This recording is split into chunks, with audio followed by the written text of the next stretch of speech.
नमामि धन्वन्तरिमादिदेवं सुरासुरैर्वन्दितपादपद्मम् लोके जरामृत्युनाशं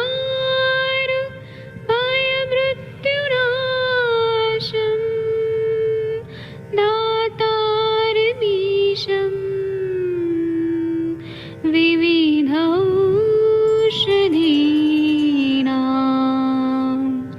शङ्खं चक्रं जलौकां दधतं मृतघटं चारुतोर्भिश्चतुर्भिः सूक्ष्मस्वच्छादिरुद्यं शुकपरिविलसन् मौलिमं भोजनेत्रम् कालाम्बोदोज्ज्वलाङ्गं कटितटविलसत् चारुपीताम्बराढ्यं वन्दे धन्वन्तरिन्तं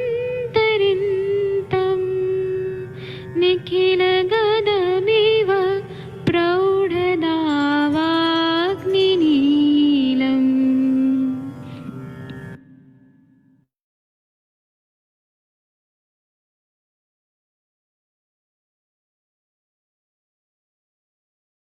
प्रणाम सभी लोगों को। मैं वैद्य अरविंद पाठक आप सभी लोगों का स्वागत करता हूं। सभी लोगों को कोटि कोटि प्रणाम करता हूं। आइए आज हम लोग क्लिनिकल समाचार शुरू करते हैं। आप सबके सब भारत के सर्वश्रेष्ठ चिकित्सक लोग हैं, सभी को मैं प्रणाम करता हूं। यहाँ पर कोई आईफोन करके कोई ज्वाइन हुए हैं, मैं उनको नहीं पहचान पा रहा हूँ। कोई पेशेंट है कि कोई डॉक्टर है? आईफोन करके कौन है? कृपया अनम्यूट करिए।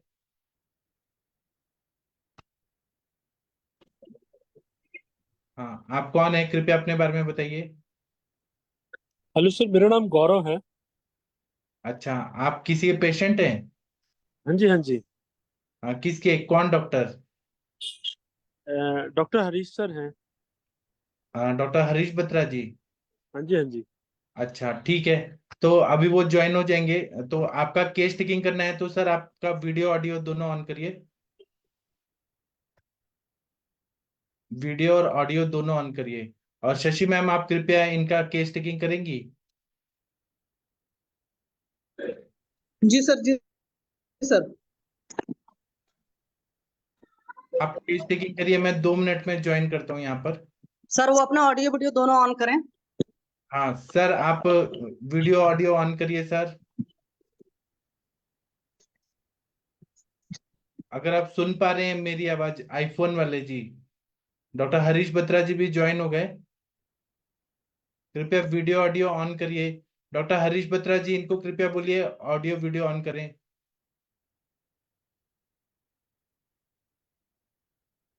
नहीं, अभी कैसे होगा फिर अगर नहीं करेंगे तो? वीडियो भी ऑन करना है, ऑडियो भी ऑन करना है। हाँ हाँ, चलिए ऑडियो भी ऑन करिए, ऑडियो। हाँ, चलिए शशि मैम आप पूछिए इनसे। मैं 2 मिनट में ज्वाइन करता हूँ, मेरे को एक अर्जेंट काम है, मैं आ रहा हूँ। हाँ, चलिए मैम पूछिए आप। अब शशि मैम कहाँ चली गई? सर मैं यही हूँ। हाँ, पूछिए आप। हाँ जी, हाँ जी सर। हाँ जी सर, गुड इवनिंग। बताइए क्या तकलीफ है आपको?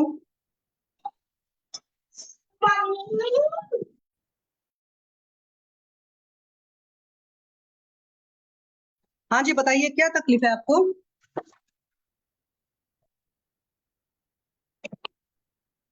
Hello, am I audible to you Gaurav ji? उनका ऑडियो स्टार्ट नहीं है, ऑडियो स्टार्ट करने के लिए बोलिए उनको।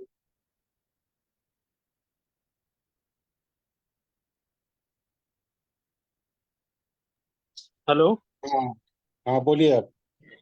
मैम। मैं आपसे पूछ रही हूँ, मेरी मेरे आवाज आ रही है अब तक? हाँ जी, हाँ जी, आ रही है। हाँ जी, बताइए क्या तकलीफ है आपको?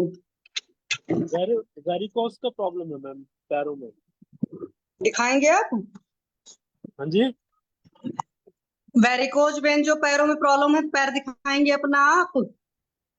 हाँ भाई, पैर तो अभी नहीं दिखा सकता मैं कहीं। तो शॉप पे हूँ। मैं फोटो भेज दूंगा। चलिए, ये वेरिकोज वेन की प्रॉब्लम कितने दिनों से है आपको? 5-6 साल हो गए मुझे जहाँ तक याद है। कितना? 5 to 6 years हो गए होंगे मैम। ये तो बहुत लंबा टाइम हो गया भाई। हाँ मतलब पहले थोड़ा थोड़ा सा पता नहीं चलता था, अभी थोड़ा ज्यादा पता चलता है। अच्छा, अभी आपकी कितनी एज है? 32। 32 साल। अगर मैं 10 साल पहले, 22 साल, मतलब कॉलेज वॉलेज के बाद ही ये सब प्रॉब्लम शुरू हो गई थी, है ना? हाँ जी, हाँ जी। क्या काम करते हैं आप? मैं कंपनी है मेरी, उसकी एडवर्टाइजिंग की। अच्छा, नहीं मतलब स्टैंडिंग जॉब तो नहीं है ना आपकी कि खड़े रह कर काम करना पड़ता है? हाँ मतलब जी। स्टैंडिंग प्रॉपर है। अच्छा, मतलब दिन भर खड़े होकर काम करते हो? आप एक जगह बैठ के बात कीजिए ना, एक जगह बैठिए और बात कीजिए ना। फोन भी बहुत लंबा रखे आप। हाँ जी, हेलो।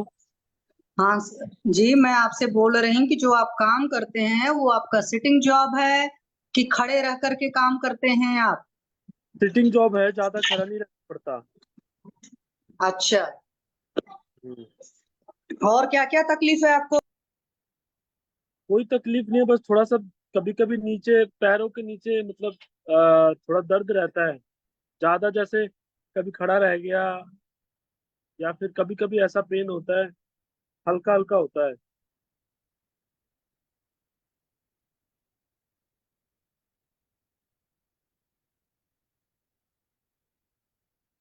हाँ जी, चलिए बताइए। सॉरी, जैसे आपके यहाँ डिस्टर्बेंस वैसे मेरे यहाँ डिस्टर्बेंस हो गई। हाँ बताइए। और पैरों के कोई नीचे इसके अलावा कभी कभी परेशानी? दर्द रहता है, धीरे धीरे हल्का हल्का। हम्म। अच्छा, पैरों में दर्द भी रहता है? हाँ, शाम शाम के टाइम हो जाता है, दिन दिन भर तो ठीक रहता है। अच्छा, सुबह सोकर उठते हो तो ठीक रहता है? हाँ, सुबह दोपहर वगैरह, शाम शाम को रहता है थोड़ा बहुत। नसों का जो कलर है आपका वेरिकोज वेन्स का, उनका कलर अभी कैसा है? हाँ जी। आपके आईफोन में या तो आप लीड लगा लो या आपको कुछ प्रॉब्लम है, आवाज आपको प्रॉपरली आ नहीं रही है। अब मैम वो कोई आ गया था, तो क्या कह रही थी मैम, आप बताइए एक बार। हाँ जी सर, मैं ये कह रही हूँ कि आपके जो वेन्स का कलर है अभी बाहर से कैसा कलर दिखता है? ब्लैक और रेड है, मतलब पैर ब्लैक हो गया है। अच्छा, तो जब आपको इस तरह की स्टिचिंग कराना था तो एटलीस्ट वो कुछ इस तरह के कपड़े पहन कर आते हैं ना जिसमें वो आपका पैरों का दिखता। ठीक है, क्योंकि चलिए तब उसका मैं एक ऑडियो बार मतलब। दिखाऊं क्या आपको? हाँ जी, हाँ जी, दिखाइए।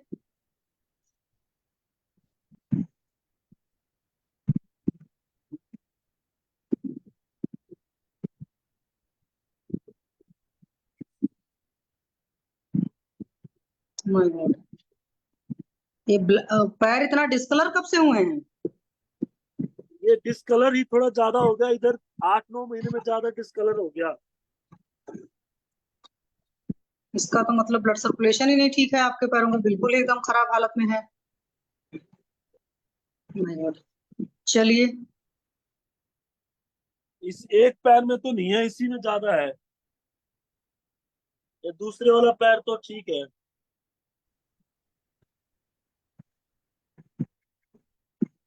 मैं पूछ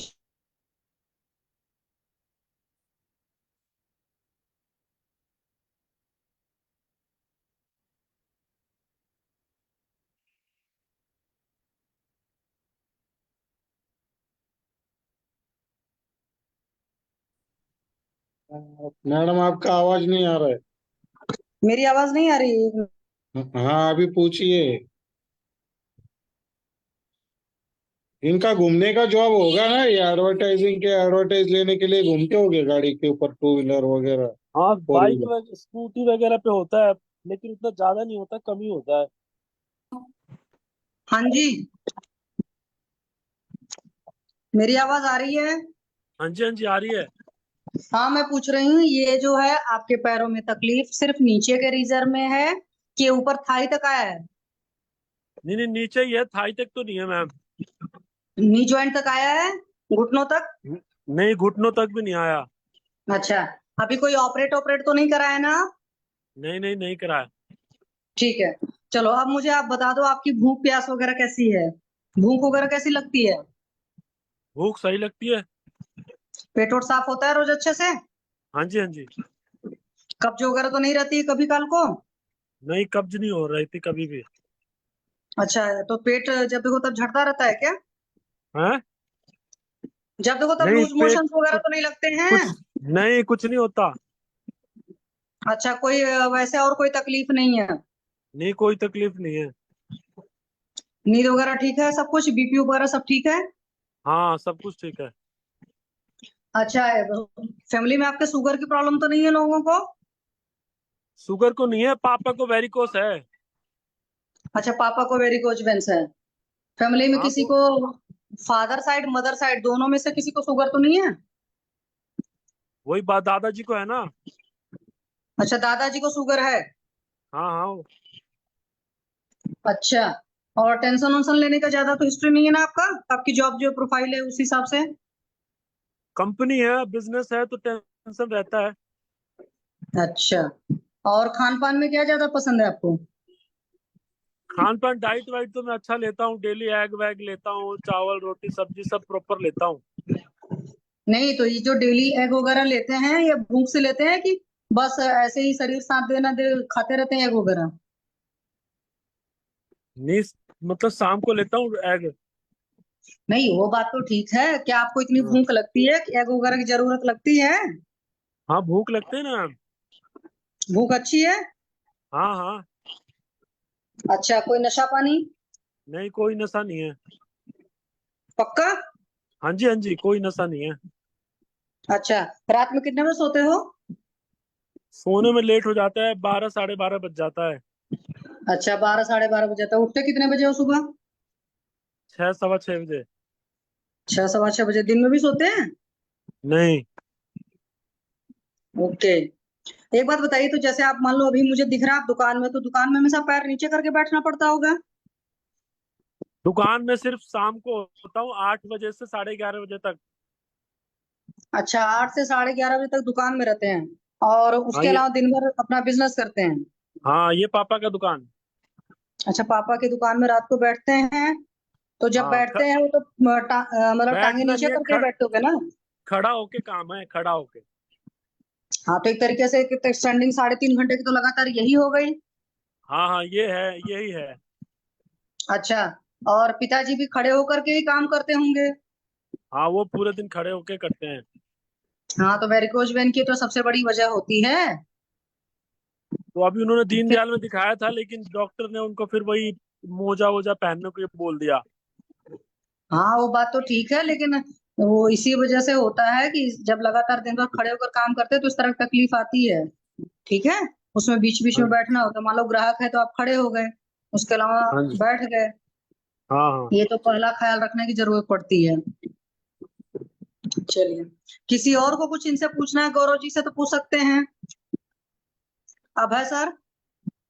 इनका खाने का सुबह का टाइमिंग, दोपहर का टाइम, शाम का कैसे, पूछो ना। हाँ। सुबह सुबह सर मैं ब्रेकफास्ट ले लेता हूँ 8:30, 8-9 बजे ले लेता हूँ। फिर हम्म। दोपहर में 2:30-3 बजे खाता हूँ। फिर शाम हम्म। को कुछ खा लेता हूँ। फिर रात को खाता हूँ 11 बजे 2 रोटी। अच्छा, तो जब सुबह 8:30 बजे ब्रेकफास्ट करते हो तो भूख लगी होती है अच्छी? हाँ जी, हाँ जी, भूख लगी होती है। और जब 2 बजे खाते हो? उस समय भी लगी होती है, भूख में कोई दिक्कत नहीं है, भूख तो लगी रहती है। अच्छा, मतलब भूख बढ़िया लगती है, जब हाँ खाना जी, हो हाँ तब जी। खा सकते हो? हाँ हाँ। सही है। और ये रात अंडा को शाम को 11 खाते बजे हो? भी खा रहे हैं ना, वो रात को 11 बजे भी खा रहे हैं, गलत। हाँ सर, अबे सर आप पूछो प्लीज जरा। हम्म। हाँ, क्या कह रहे हैं सर? रात को आप 11 बजे क्यों खा रहे हैं? सर, दुकान बढ़ा के जाने में लेट हो जाता है। वो गलत है ना। हाँ, तो 7-8 बजे खाना खाने के बाद 11 बजे भूख कैसे, 3 घंटे में? 3 घंटे में भूख कैसी लगती है आपको? 8 बजे से 11 बजे बीच में। ये तो 8 बजे थोड़ी खाता हूँ सर मैं। शाम को खाते हैं ना आप?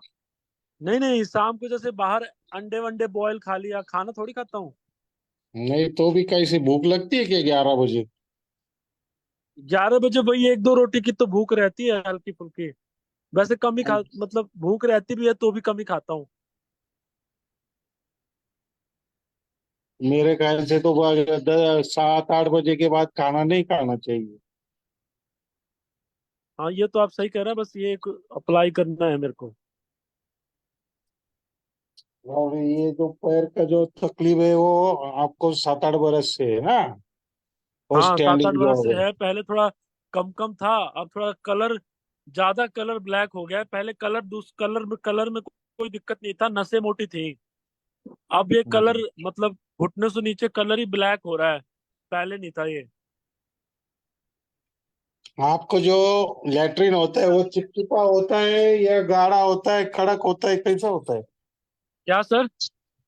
लेटरिन को जाते हैं ना, हाँ, तो वो कैसा रहता है? चिपचिपा रहता है, कड़क रहता है, सॉफ्ट रहता है, बांस सॉफ्ट रहता है मारता सर, है? सॉफ्ट बांस रहता है। मारता है? बांस मारता है क्या? नहीं नहीं, बिल्कुल नहीं, मतलब ठीक, मतलब एक वैसा ही है, जैसे नॉर्मल होना चाहिए। कभी जुलाब होता है, कभी गाढ़ा होता है, ऐसा होता है? नहीं नहीं, ऐसा नहीं है, एक ही जैसा रहता है। दिन में कितनी बार जाते हो? हैं? दिन में लेटरिन को कितनी बार जाते हो? सर दिन में नहीं, सुबह और कभी कभी शाम को। अच्छा। और जब आप काम करते हैं आपको कभी पेशाब लगी है, लेटरिन का लगी है, ऐसा लगा तो वो रुकवा देते हैं? दिन में कभी लगी तो? नहीं नहीं, रुकवाते नहीं है, चले जाते हैं। नहीं, अभी कैसा एडवर्टाइजिंग का आपका मीटिंग रहता है, ये रहता है, उस टाइम आप गाड़ी पे ट्रैवलिंग रहता है, क्योंकि एडवर्टाइजिंग का तो ऐसा जॉब है, इन टाइम गए तो ठीक, नहीं तो वो दूसरा बंदा भी उठा लेता है एडवर्टाइज। बहुत हाँ, ये बात है। कंपटीशन है, लेकिन कंपटीशन तो, है उस टाइम। फिर हाँ ये, पेशाब लगा हाँ है, लेटरिन लगा है तो वो रुकवा देते हैं ना उस टाइम? क्या नहीं रुकवाते? हाँ, वैसा कुछ इमरजेंसी होता है कभी कभी तो हो जाता है, अदरवाइज मतलब हो जाता है मैनेज। मतलब उतनी मीटिंग मेरी होती नहीं है, मतलब मान के चलिए कि एक ही मीटिंग होती है पूरे दिन में, ये नहीं कि 3-3, 4-4, 5-5 मीटिंग कर रहा हूँ। हम्म, ठीक है। और किसी को पूछना है तो पूछ लो बाकी का। पात्रा सर, आपका कुछ वो हिस्ट्री में टेकिंग होगा तो बता दीजिए। नहीं सर, बाकी तो कुछ नहीं है sir. Harish Batra sir, Harish Batra sir ने ज्वाइन किया है ना? हेलो किया है। नमस्ते सर। हेलो। ब्रो दाल का और पूछ लो मैडम। क्या वो बोल तो रहे होगा सर? ही सर, विरोधाभास तो जंक फूड वगैरह। सर आप पूछो ना, एक तो इनको हेलो सही से। हाँ जी सर। जी, हाँ, मेरी श्रीकांत आवाज सर आ पूछो। रही है? नमस्ते सर। हाँ हाँ, आ रही है सर। हाँ, मैं श्रीकांत द्विवेदी बोल रहा हूँ। हाँ, आपका नाम क्या है? गौरव सिंह। हेलो।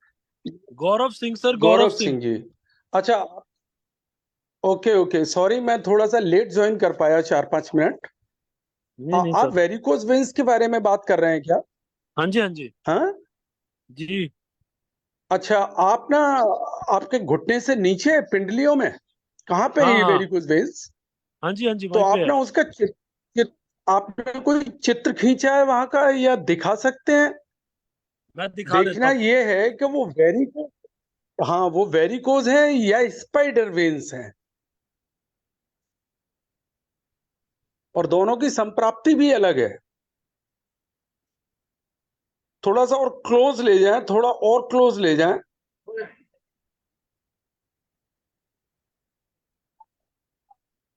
स्पाइडर है तो।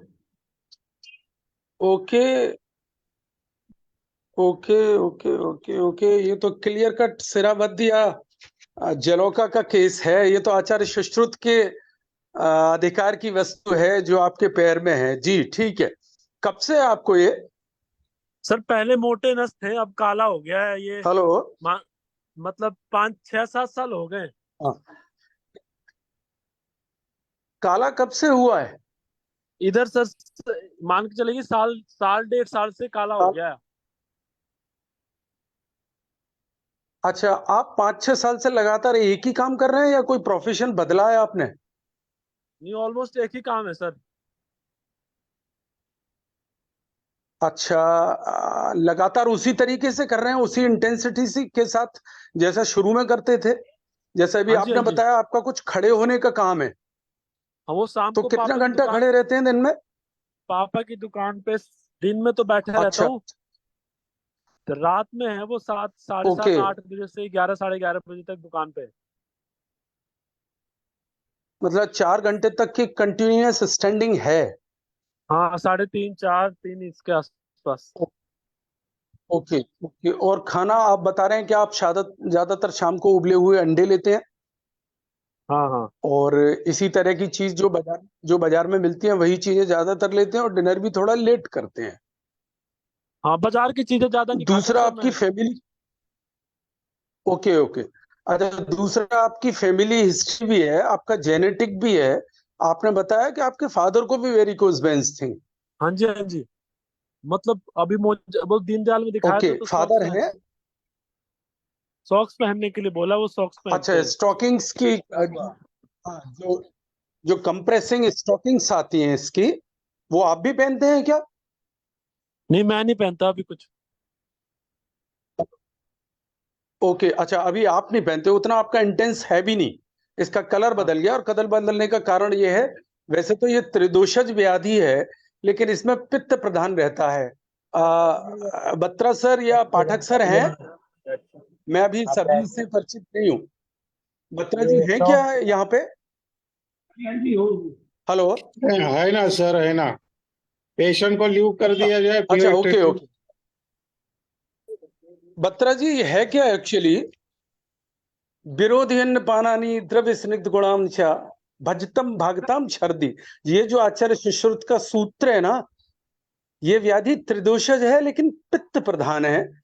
और इस त्रिदोषज व्याधि में ना 2 चीजें बहुत इंपॉर्टेंट हैं, व्यान वायु और रंजक पित्त। आपने उसका कलर देखा है हाँ जी सर, उनके पैर ब्लैकिश का? हो ये चुका गौरव है। जी, सर उनको वेटिंग रूम ब्लैकिश में हो डाल चुका है दिया ना? है। पेशेंट को वेटिंग रूम किसको में डाल वेटिंग दिया है, रूम में डाल उनको वो दिया कर सर? दें त्रिवेदी अच्छा, सर। मतलब वो पेशेंट लाइव नहीं है? नहीं, नहीं नहीं 2-3 चीजें और पूछनी थी प्लीज। ठीक है सर, मैं नहीं, भी कर रही पेशेंट हूँ। से मुझे हाँ हाँ, दो हाँ तीन चीजें पूछिए। पूछनी थी, यस।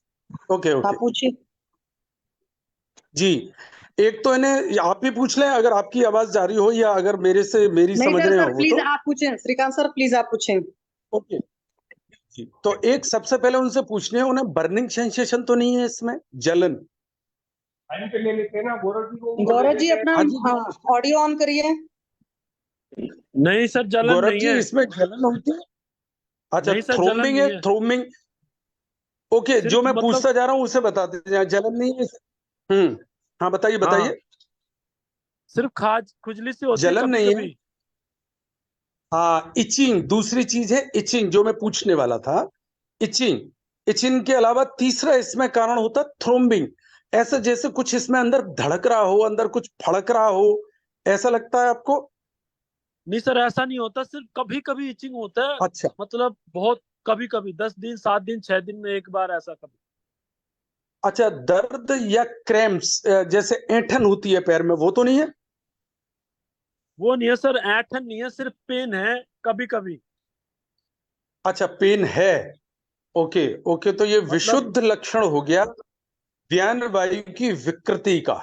ये 4 चीजें जो आपने, मैंने जो 6 चीजें पूछी इसमें से 4 पे आपने यस कहा, और तीसरा रंजक पित्त भी इसमें शामिल है, जो वेरिकोज वेन्स के लिए हमारा। अब आप इन्हें फ्री कर दीजिए प्लीज, जो इनसे पूछना था वो ठीक है सर, कर दे रहे हैं। जी, देखिए, ये जो आयुर्वेद का अपना शास्त्र कहता है कि विरोधी अन्न पाना नहीं, विरोधी अन्न ये ले रहे हैं, गलत समय पर ले रहे हैं, गलत तरीके से ले रहे हैं, तो विरोध, ये असात्म इंद्रियार्थ संयोग जहां से शुरुआत होती है, जो हमारा निदान है, जो हमारा पॉजिटिव फैक्टर्स हैं, वहां की शुरुआत होती है। क्योंकि इनका जेनेटिक है, तो इन्हें ना स्पेशली अपनी केयर चाहिए थी, हाँ, इनके ग्रैंड और उन फादर जो है बेचारों को वो तो यही डायबिटिक है पता। सर। हाँ, बिल्कुल, ये डायबिटीज भी, ये एक और हाँ हिस्ट्री इनकी ली जानी थी कि क्या आपके परिवार में कोई डायबिटिक है क्या? मैं नहीं, थोड़ा इनके लेट ज्वाइन दादाजी किया हैं, तो मैंने मैं सुन नहीं पूछा। पाया पूरा। इनके ग्रैंड फादर, जी इनके जो दादाजी हैं वो डायबिटिक हैं, फादर डायबिटिक नहीं है। और एक जैसी हिस्ट्री में एक जैसी ओके चीजें होती है, जो कलर का डिस्कलरेशन है बहुत ज्यादा, वो थोड़ा सा तो इंडिकेट कर ही रहा है कि अगर हम वेरिकोज वेन भी हटा दें, वेरिकोज वेन भी है, और साथ में जो मेरा अपना हाँ ओपिनियन है कि जैसे डायबिटिक फूड वाली प्रॉब्लम नहीं होने जी लगती, सर्कुलेशन उनके कम होते हैं, तो इनके पैरों की जो हालत दिख रही है उसमें एग्जैक्ट सर्कुलेशन तो काफी कम है। एग्जैक्ट जी सर। इसमें इसमें ना इनका जो डायबिटिक, क्योंकि ये डायबिटिक नहीं है तो इसलिए हाँ। हम उस तरफ नहीं सोचेंगे, इसमें डीवीटी की तरफ सोच सकते हैं। डीप वेन थ्रोम्बोसिस जो होती है ना, हाँ डीवीटी। जी, हाँ जी सर। हाँ जी सर। इसलिए इनकी जो सबसे पहले डायग्नोसिस है, वो सबसे हम्म पहले डायग्नोसिस जो होनी चाहिए वो या तो एंजियोग्राम कराएं हम इनका, या कलर हम्म डॉपलर कराएं। हम्म उससे ना हमारे सिनेरियो एक पिक्चर सामने आए। उसके अलावा फिर हम्म और बहुत सारी चीजें हैं, हम सीबीसी करा सकते हैं, एलएफटी करा सकते हैं, एफटी करा सकते हैं। वो तो हो गया उनका पैथोलॉजिकल टेस्ट, जिससे ये पता लगे कि शरीर के अंदर देवासुर संग्राम क्या चल रहा है। लेकिन जी सर। देखना यह है कि उस देवासुर संग्राम से हानि हो चुकी है, उसके लिए हम्म इनका या तो कलर डॉपलर कराएंगे, मतलब हम्म अल्ट्रासोनोग्राफी कलर, हम्म या तो वो कराएंगे, और भी अगर बारीकी से जाना होगा तो इनकी एंजियोग्राफी करानी पड़ेगी, एंजियोग्राम कराना पड़ेगा। तो हमें ये पता, ये पेशेंट आगे चलकर डीवीटी का बन सकता है। डीवीटी के क्योंकि बनने सर की देखो, वजह क्या है? 32 साल की सबसे अभी पहला एज कारण है, 32 की एज है। पेशेंट ने हाँ शुरुआत में 10 साल बोला था, उसको 5 6 7 साल तक लाए। तो मैंने इनको बोला यानी कि आपको कॉलेज से ये चीज जी शुरू हो गई थी, तो कॉलेज के आसपास ये चीजें इनको शुरू हुई थी, बट शुरुआत में ये डिफ्रेंशिएट नहीं कर पाया, हाँ काफी टाइम हो गया तब ये डिफ्रेंशिएट कर पाए। और इनको शाम को उसमें दर्द होता है, सुबह तो दर्द नहीं होता, सुबह दोपहर में, बट शाम को इनको, रात को इनको दर्द होता है हाँ उसमें। और वैसे एकदम क्लियर कट दूर से ही पता ओके चल रहा है कि पैर की कंडीशन खराब है। तब ये अप्रोच किए होंगे, एलोपैथी में गए होंगे, तो एलोपैथी वालों ने प्रोग्नोसिस तो इनको बता ही दिया होगा, क्योंकि वहां तो अच्छी और प्रोग्नोसिस नहीं है, एलोपैथी हमारे यहाँ में तो। सिर्फ दो ही ट्रीटमेंट है जी सर। हमारे यहाँ। तो शुरुआत जहां से होगी उसे हम लोग आपस में भी डिस्कस कर लेते हैं, 2 मिनट। सभी जानते हैं, ऐसा नहीं है कि मैं कुछ उसमें कुछ नया बताऊंगा, कुछ ऐड करूंगा, हम सभी जानते हैं। पर जब हम डिस्कस जी सर। करते हैं ना, तो जो चीजें हमारे हम्म विस्तार में होती हैं, जो चीजें हमारी स्मृति में चली जाती है, वो फिर से नई हो जाती है। ग्रुप जी सर। डिस्कशन का अर्थ ही सिर्फ इतना होता है। जीडी जी सर। इसीलिए कराई जाती है कि मैं कुछ कह रहा हूँ, आप कुछ कह रही हैं, आपने कुछ कहा, अरे मुझे लगा यार ये तो मैं भूल ही रहा था, और इन्होंने ये बड़ा सही याद दिलवाया सही मौके पे। इसी के लिए जी ग्रुप डिस्कशन होता है। ऐसा नहीं है कि हमें पता नहीं है, या मैं कुछ वैल्यू ऐड कर दूंगा उसमें, सभी को पता, लेकिन वो मौके पे हमें कौन सी चीजें क्या याद आ रही हैं और सामने वाला क्या ऐड कर रहा है, उसी के लिए ग्रुप डिस्कशन होता है। और ये एक बहुत अच्छी बात है। तो यहाँ से हम शुरुआत इसकी कैसे कर सकते हैं, जो मैं अक्सर करता हूँ पेशेंट के लिए। सबसे जी पहले सर। व्याधि 2 होती है, निज और आगम कुछ। निज में हम्म कुलज भी होती है। तो सबसे पहले हम हाँ जेनेटिक जी। कारण देखते हैं। हम्म जेनेटिक कारण इसमें 2 मिल गए हमें, कि इनके पिताजी को वेरिकोज है और इनके फादर हम्म को वो ग्रैंडफादर को डायबिटीज।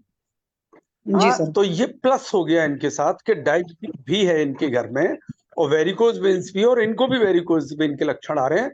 तो अगर ये डीवीटी की तरफ गए तो इन्हें बहुत, भगवान ना करे, इन्हें बहुत गंभीर स्थितियों का सामना करना पड़ सकता है। जी सर। वो गंभीर स्थिति काई से बचेंगी? आपको कुलस तो है, यानी प्रारब्ध में तो आप लेकर आए हैं, जी प्रारब्ध से सर। तो आप बच ही नहीं सकते। ऐसे तो प्रारब्ध से हम में से कोई नहीं बच सकता। जो हमने जन्म कर्म किए हैं वो तो भुगतने ही पड़ेंगे, उनको तो बिना जी भुगते सर। वो कटते ही नहीं है। लेकिन ये तो क्लियर कट दिख रहे हैं। तो अब उसके लिए क्या होगा? उसके लिए सबसे पहला काम ये होगा कि हम किसी भी तरह का कोई प्रज्ञा अपराध न करें, जो कि ये रोज कर रहे हैं। यानी 4 घंटे शाम को खड़ा होते हैं, और उसके अलावा ये पित्त प्रकोपक जो आहार है, क्योंकि ये मंदाग्नि के मरीज हैं, इसकी व्यान वायु इनके विष को लेकर सारे शरीर में भाग रही है। सारे व्यान वायु का काम क्या है? सारे सर। शरीर में भोजन का या न्यूट्रिशन का, न्यूट्रिएंट्स का वितरण करना, और सारे शरीर से टॉक्सिन्स को लाकर उन जगहों पर पहुंचाना, जो वो दो ही जगह हैं आपका, रेटिकुलो एंडोथेलियम, यानी आप लिवर समझ लीजिए उसे मोटे तौर पर, लिवर और किडनी। किडनी का भी नंबर बाद में आता है, लिवर तक वापस लाना। तो व्यान वायु की तो विकृति इन्हें है, और ये दोनों तरीके से बढ़ रही है। तो इनका सबसे पहले निदान परवर्जन होना चाहिए। निदान परवर्जन की तो किसी एलोपैथी में तो ये कंसेप्ट ही नहीं है। तो उन्होंने तो किसी तरह की इन्हें कोई सलाह ही नहीं दी। तो सबसे पहले एक बात इन्हें ये करनी है कि भैया अगर आप 4 घंटे खड़े होते हैं तो हर 20 मिनट बाद 3 मिनट के लिए चलिए। आप कंटिन्यूअस खड़े नहीं हो सकते। 20 मिनट बाद नहीं तो 30 मिनट बाद 3 मिनट के लिए चलिए। कोई ज्यादा देर चलने की बात नहीं कही जा रही।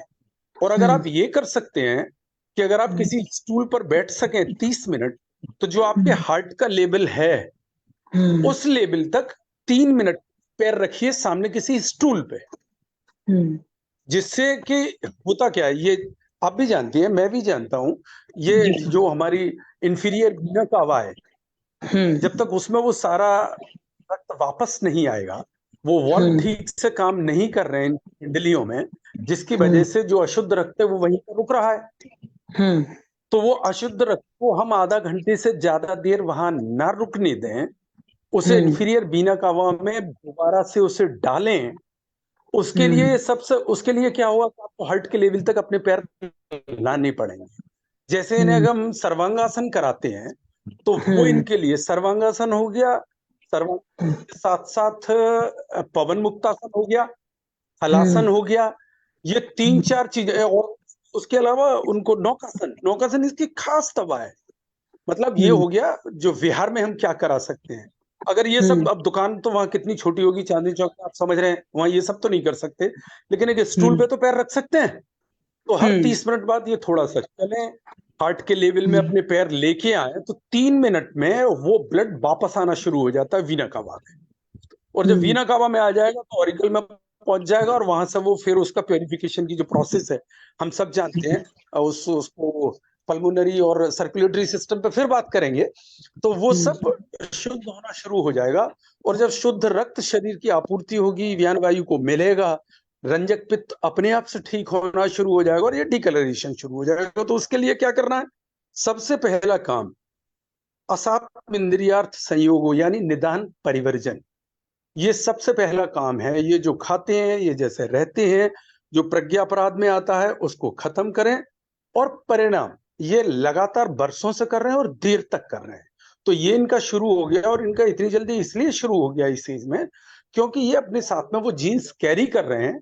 वो कौन से क्रोमोसोम पे होगा ये देखना पड़ेगा कि ये कौन से क्रोमोसोम पे होता है। मुझे लगता है शायद X6 पे है।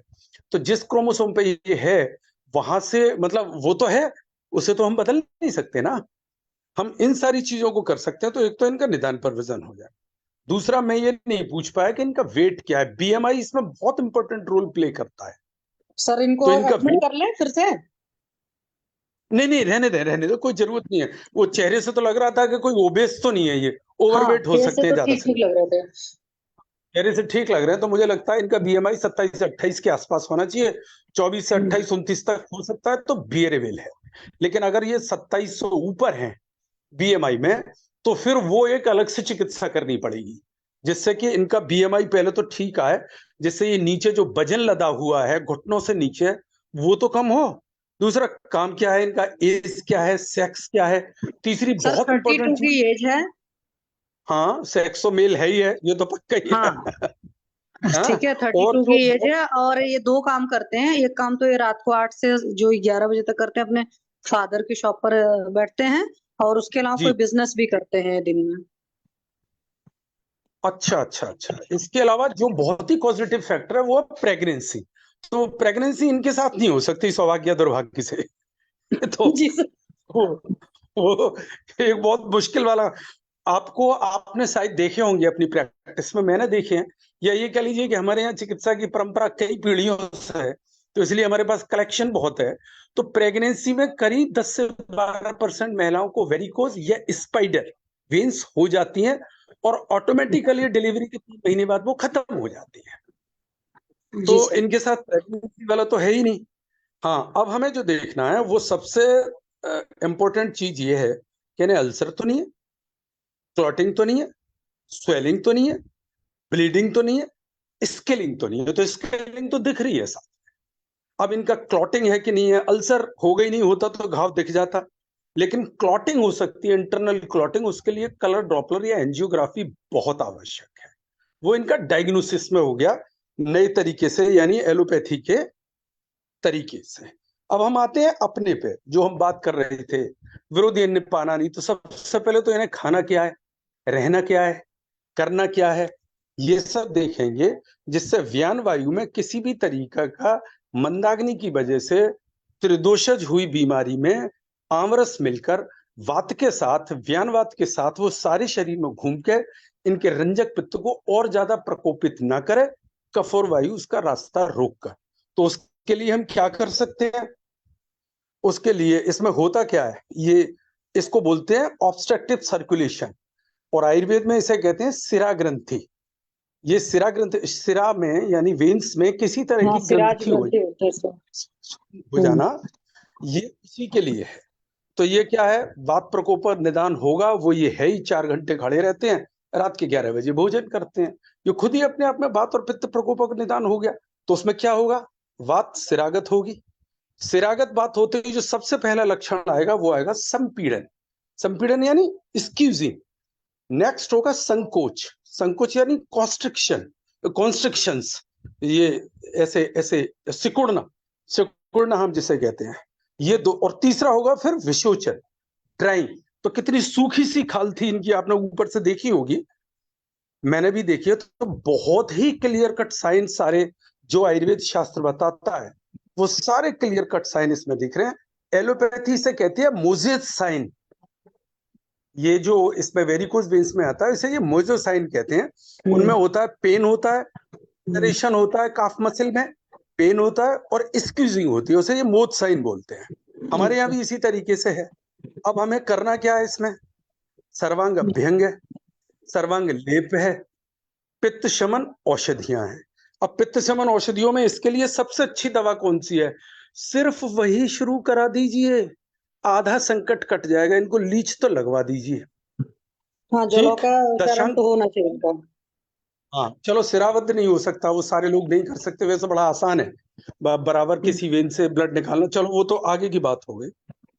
अच्छा, दशांग का प्रलेप करा दीजिए, जिससे है बर्निंग सेंसेशन, स्वेलिंग और जो स्क्वीजिंग है उस सब में बहुत फर्क आएगा। और कवल और वासा गंगूस गुल, इनके लिए बहुत बेहतर होगा। हाँ, और वासा गुलिच्यादि क्वाथ, जिसमें सिर्फ 3 चीज है, वो खास दवा है इसकी।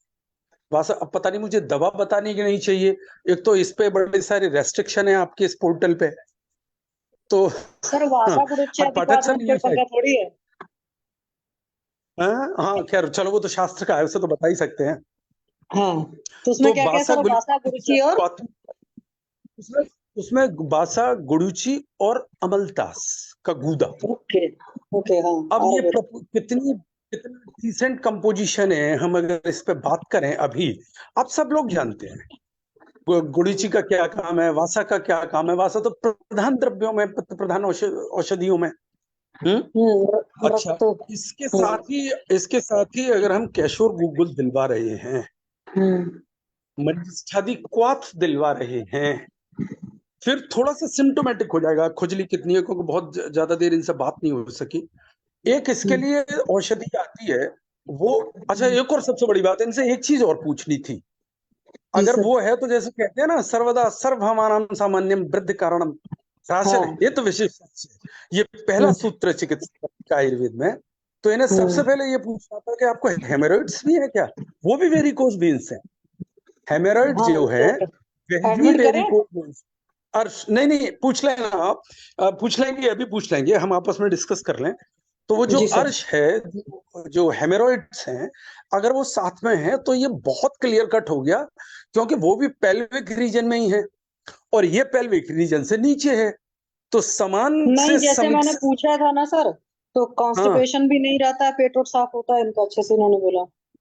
अच्छा, चलो ये एक अच्छी बात है, इतना एग्रेसिव नहीं हुआ उनका, इसीलिए। तो जैसे हम हेमोरॉइड्स में सूरण देते हैं, सूरण यानी मैं उसका लैटिन नेम भूल गया, जिमीकंद जिसे कहते हैं। हाँ जी, ओल या सूरन, जिमीकंद जी। हाँ, जिमीकंद की सब्जी बनाते हैं, उसका एक अवलेह भी बनता है, और उसमें खास चीज सूरणी है, और उसके अलावा त्रिकटु है और गुड़ है। ये 3 मेन इंग्रेडिएंट है उसके, एक सूरण अवलेह बनता है। ये हमारा अपना नहीं, मेरे परिवार में इस्तेमाल होता है, होगा ये शास्त्र का ही, मैंने किसी शास्त्र में देखा ढूंढा नहीं।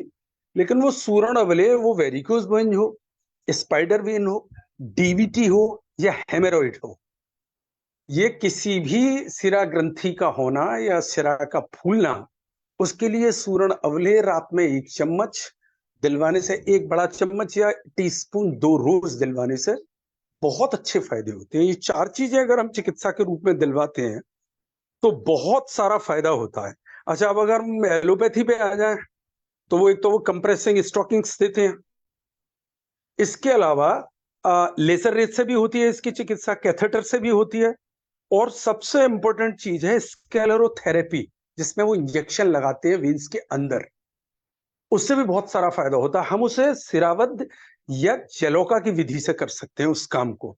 उनका थोड़ा सा अलग है, हमारा थोड़ा सा अलग है, लेकिन इसमें बहुत काम आता है। तो ये एक छोटा सा सिनेरियो है, सब्जेक्ट तो बहुत लंबा है, बड़ी देर इस पे बात हो सकती है। वेन्स को लेके हम अपने वेनों की सफाई करने के लिए क्या करें, आर्टरीज की सफाई करने के लिए क्या करें, उसमें कौन सी औषधियां इस्तेमाल करें, कौन सा आहार रखें, कौन सा विहार रखें, तो एक लंबा डिस्कशन इस पे हो सकता है।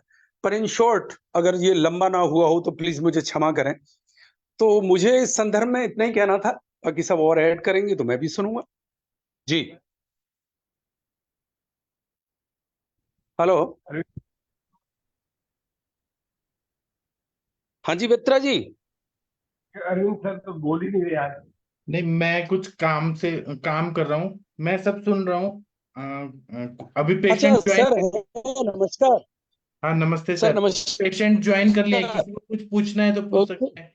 शशि मैम, आप कुछ पूछना चाहती हैं? पेशेंट ज्वाइन कर लिए हैं फिर से।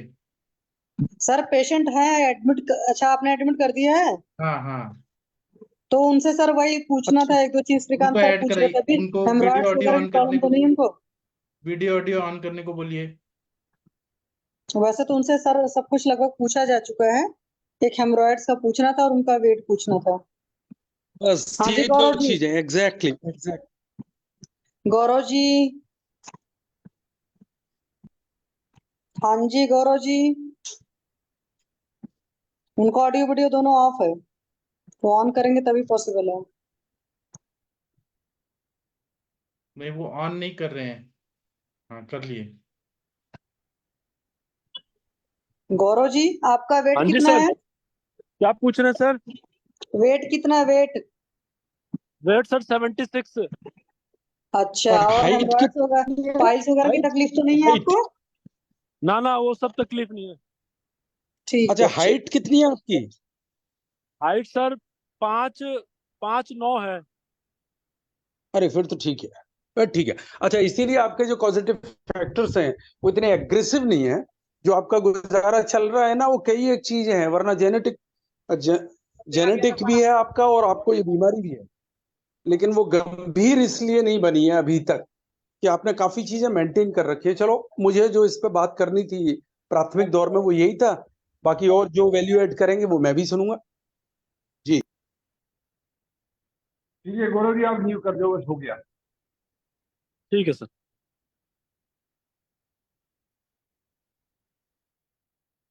जी, किसी को कुछ बताना है ट्रीटमेंट रिलेटेड तो बता सकते हैं। वीना मैम से पूछिए ना, अभी वीना मैम ने ट्रीटमेंट वीना दिया है मैम, जस्ट। आप कुछ बोलना चाहती हैं इस केस में? वीना मैम ने चाचा को ट्रीटमेंट दिया है, बताइए वीना मैम। वीना मैम, अगर सुन पा रही हैं हाँ बताइए। हाँ सर, श्रीकांत सर ने बहुत अच्छा बता दिया। ये तो डीप वेन थ्रोम्बोसिस ही मुझे तो लग रहा है, और श्रीकांत सर ने वही बोल दिया। हम भी अमृता ही ज्यादा, मुझे सर ने, अरविंद सर ने ट्रीटमेंट बताई थी। तो आज मैं अलग थोड़ा इसमें ऐड कर दूंगी मेरे पेशेंट में। मैं वासा नहीं यूज करती थी, मैं अमृता यूज करती हूँ। काढ़े में भी अमृता देती हूँ, और गूगल भी देती हूँ, कैशर गूगल ज्यादा देती हूँ मैं, और ताप्यादी लोह देती हूँ कि रक्त रंजन, रक्त रंजन होने के लिए। जी, बहुत सुंदर बात कह रही हैं आप। ताप्यादि लोह और पुनर्नवादी मंडूर में से सिम्टोमेटिक देखकर विकल्प चुना जा सकता है रंजक पित्त के लिए। बिल्कुल सही कहा है आपने, एकदम सही और बात है। सर इसमें आज तो वासा, इसके बाद में वासा काढ़े में यूज ही करूंगी, पक्का यूज करूंगी। और आपने ये अच्छा बता दिया। और हम और ज्यादा उसमें बस्ती देते हैं, सहचर तेल का, और तिक्तक क्षीर बस्ती देती हूँ सर। ये बहुत अच्छा है। मैंने पंचकर्म की बात सिर्फ इसलिए नहीं की थी कि पंचकर्म में हम क्या क्या और कैसे कैसे कर सकते हैं, वो उसकी बात इसलिए नहीं की थी कि हम अभी सिर्फ दो ही चीजों पे बात कर रहे थे कि ओरल मेडिकेशन क्या रखना है, प्लस इसके साथ और इस पेशेंट के साथ इनिशियल स्टेज में हम क्या कर सकते हैं। पंचकर्म थोड़ा सा इंडोर की प्रोसेस है, तो मुझे लगा शायद अभी उस पर हमें बात नहीं करनी है। जी ये पेशेंट तो एज से कम है, तो ये पक्का करेक्ट हो सकते हैं, और रिजल्ट उनको बहुत अच्छा आ सकता है सर। जी, रिजल्ट बहुत अच्छा आ सकता है, ये इससे मुक्त हो सकते हैं। बिल्कुल और मुक्त हो आप सकते हैं। बिल्कुल मुक्त हो जाएंगे 100%। मैं एक और बात आपको बताऊं, जब आप वासा और गुड़ुचि इस्तेमाल कर रहे हैं और हमें किसी को डिटॉक्सिफाई करना है, तो हाँ उसके साथ अमलतास, केसिया फिस्चुला, उसका गूदा निस्संदेह बिना किसी शंका को मन में लाए शुरू कर दीजिए। अच्छा। अमलतास आपके कोलन में बनने वाले विष, ये सारा कोलन की व्याधि है, हाँ ये वहीं से शुरुआत होती है। व्यान वायु वो लेकर जाएगी जो अपन वायु वहां से उसको सौंपी। तो कोलन में बनने वाले किसी भी विष को वो खत्म करता है, लेकिन अमलतास के साथ एक और गुण है कि जो विष स्थान संश्रय रक्त के द्वारा कर चुका है कहीं से, उसे हाँ भी अमलतास खत्म कर। तो इसलिए अमलतास का गूंदा मिलाना तो इन दो चीजों के साथ बहुत ही अच्छा रहता हाँ सर। और थोड़ा स्त्रवसन भी होगा ना, विरेचन थोड़ा तो होगा ही ना। हेलो। ठीक है सर, आप इतना करिए, फिर देखते हैं क्या रिजल्ट आता है। उपशय अनुपशय से आगे बढ़ेंगे सर। डॉक्टर हरीश बत्रा जी, सर अगर आप दीपन कुछ पाचन थोड़ा देना चाहिए ना उसके लिए। हाँ, दीपन पाचन करके ही शुरू करना है। है। सर दीपन पाचन तो प्रारंभिक अवस्था है, प्रथम 5 दिन। हमें उस पेशेंट को इस लायक तो बनाएंगे हम उसे आगे चिकित्सा कर सकें।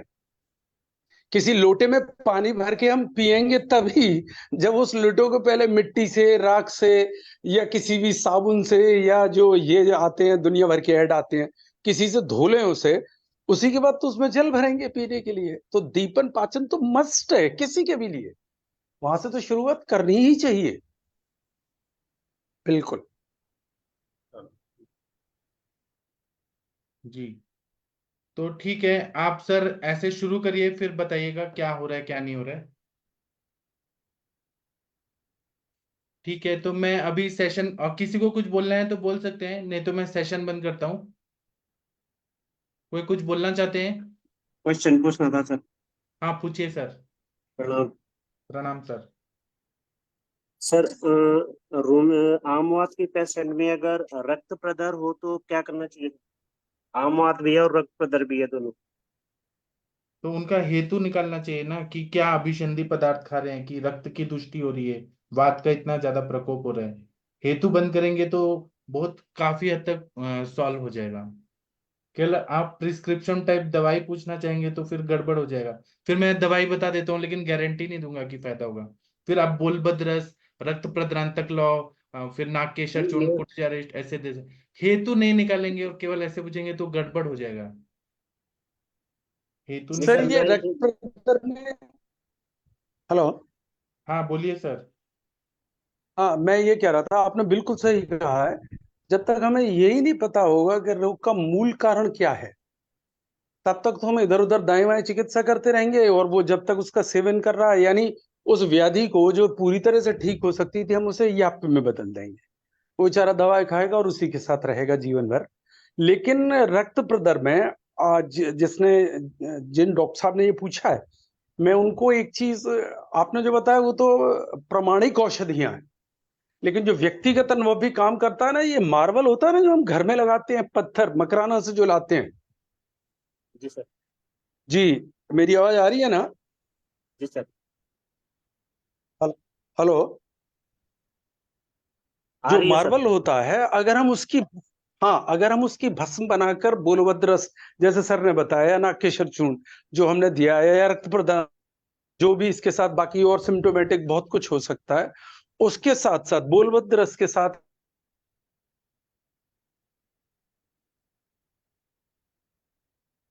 सर आवाज चला गया।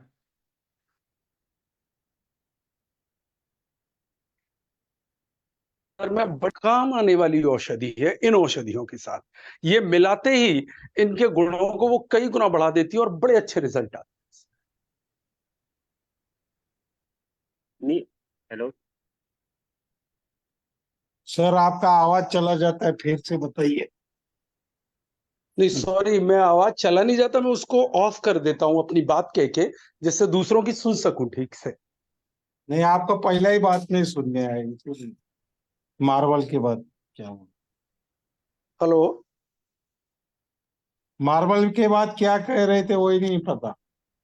मार्बल की भस्म बना लें। पहले मार्बल को शुद्ध कर लें। मार्बल को शुद्ध करके कांजी से, तक्र से, नींबू से उसे शुद्ध कर लें, जैसे कि बाकी के मेटल से या बाकी के स्टोन शुद्ध कराए जाते हैं, उस तरीके से अग्नि तब में तपा के, कांजी में बुझा के, वो सारी प्रोसेस आपको पता होगी। उसे शुद्ध कर लें। शुद्ध करने के बाद इसमें करीब 12 से 14 गजफुट लगते हैं। 12 से 14 गजफुट लगाने के बाद बिल्कुल वारतारी भस्म इसकी बनकर तैयार हो जाती है। अब आपको देखना यह है कि अगर रक्त प्रदन में देनी है तो उसकी भस्म बनाने के लिए हमको किस चीज की भावनाएं उसमें देनी है, और भस्म बना के अगर आप उसे तैयार करके रख लेते हैं, 2 वर्ष तक चलती है। और इन इन औषधियों के साथ जो अभी सर ने बताई है, पाठक सर ने, अगर आप उन औषधियों के साथ उसको भी इस्तेमाल करेंगे तो उनके गुणों में कई गुना वृद्धि हो जाती है।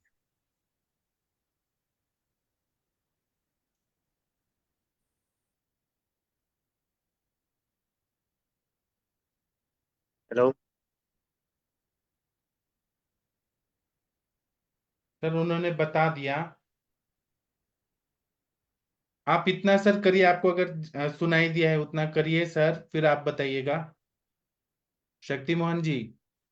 सर, मैं ये कह रहा हूँ कि आम वात में तो उष्ण औषधियाँ चलेगी ना सर, और रक्त प्रदर में शीत वीर्य वाली सर औषधियाँ चलेगी, आपको तो ऐसा दोनों को क्यों लगता है कि कैसे रक्त प्रदर में शीत वीर्य उष्ण वीर्य है? आम तो रहेगा ही ना, रक्त प्रदर हो या कोई भी व्याधि हो, आम तो रहेगा ही उसमें भी।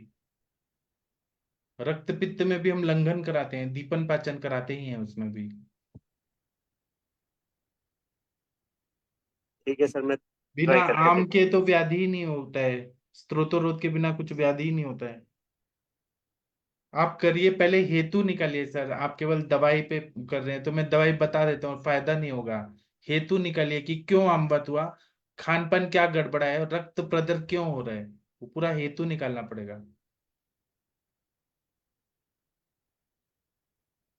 ठीक है, तो मैं अभी सेशन बंद करता हूँ। आप लोग कल मिलेगा सुबह 6 बजे। अभी मैं सेशन बंद कर देता हूँ। थैंक यू, प्रणाम सभी लोगों को।